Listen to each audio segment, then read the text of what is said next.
a lot of these coaches don't give these guys credit and want to develop them.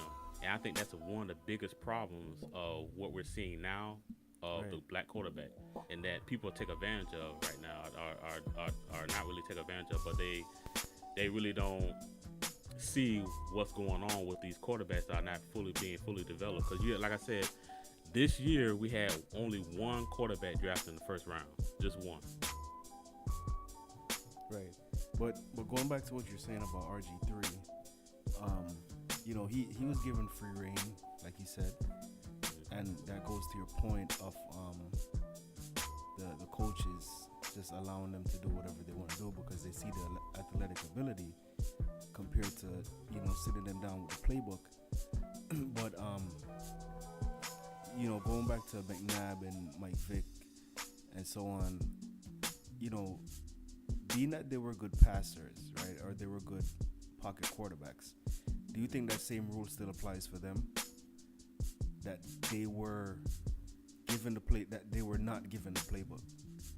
Because in my opinion, I feel like they were, but they were just so good athletically that they could make the decisions on their own, or they could just get out of trouble and make yards. So would that theory apply to them? It would, but then again, it won't. There's other quarterbacks that are not black, right? That had athletic ability, but wasn't on a short leash. You know. When you say short leash, what do you mean? Well, like I was mentioning moments ago about how coaches don't develop these athletic quarterbacks enough to throw the ball in the pocket and stick with that philosophy. I know you got to stick with what their strengths are. I understand that. But there were quarterbacks before these quarterbacks that we're talking about now with, Michael Vick and RG3, that they had pocket presence.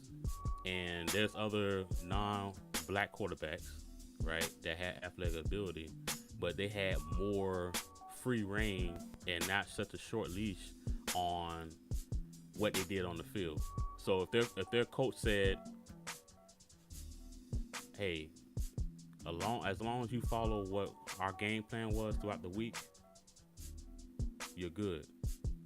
And I believe there's some people like Steve Young and Brett Favre who didn't have any leash at all. They had free reign.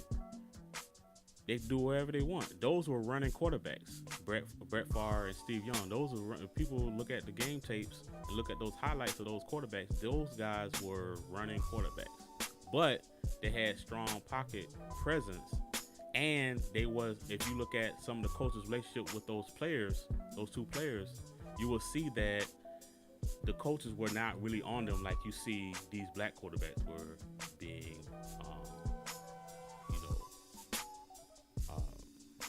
these black quarterbacks that were being super coached to where they will be talked down on the sideline as if they don't know what they're doing. So that's a big discrepancy right there between the black quarterback and a non-black quarterback, where a black quarterback had more of a shorter leash than a non-black quarterback as far as someone who's athletic in that position. So how you feel about that? Have you recognized that in those days? Well, yeah. The relationship is definitely different, between the coaches and the players, and it's just that just goes back to society with the coaches being more comfortable with People that look like them. Yeah. With what they're familiar with. That, but that's a whole bigger picture, because now we're talking about having more black coaches, black owners, and so on. And it's kind of funny because I don't want to shift too deep into this, but you have a coach of a certain color, and then 80 to 90% of his players are black, right? And then the most important player on the field is white. You know what I'm saying? Right. So how can you really coach a team, without being fully understanding And relatable to and relatable to everyone? You know what I mean? And if you look at all the great coaches, that's what set them apart. They were able to Right. to be relatable to every player on the field, you know. Right. But Because we don't want to make this a a white black thing. It's just Yeah. what it is. Yeah, You had, yeah. like you say, you got great coaches, no matter what their color was, right, that were able to coach anybody, right, even if they can relate to them culturally or not. They were still able to relate something to them, so to make them great. right, and that's what it is, because it could go either way. Where if it was a black coach and the team was all white, and the star quarterback was black, what makes that black coach a great coach is if he's able to make everybody feel as they're a team and it's not just a familiar who I'm familiar with. You know what I mean? Right. So it's not really a race thing, but it's just kind of pointing out the obvious as what it is in the league right now. Mm-hmm. But so that's how I feel about them being, I guess, more lenient with the Brett Favres and the other quarterbacks of that nature. But I'm still kind of going back to the fact that the black quarterbacks, I feel like they still had some freedom, Mm-hmm. which like the Brett Favres had. But your point is saying that they weren't discredited for having the same freedoms as the Brett Favre. Correct. That's what you're saying? Okay. Correct. And any listener will see, if they go back and really research some of the highlights of a Brett Favre or a Steve Young, you'll see that the coaches threw up a prayer hoping that he didn't mess up any type of play that they designed.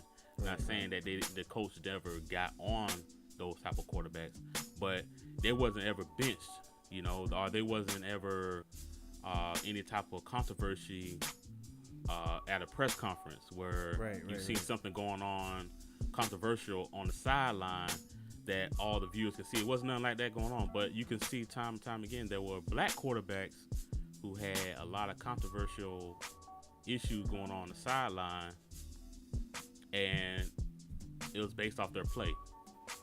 Right. Right. And one thing I want to bring up too is that you and I, for the listeners who do not know about who our teams are, you're a big Dallas Cowboy fan, and I'm a big Tampa Bay Buccaneers fan. Both of our teams have black quarterbacks. Right. And they're both now at least. Yeah, now. Yeah. But they're traditional. To me, they're both traditional pocket quarterbacks. Dak is a very good pocket quarterback. He wants to throw the ball first. He looks down the field. Right. He progresses his reads. Yeah, he's not. He has the ability, right? But he has the ability to escape pressure at any given time.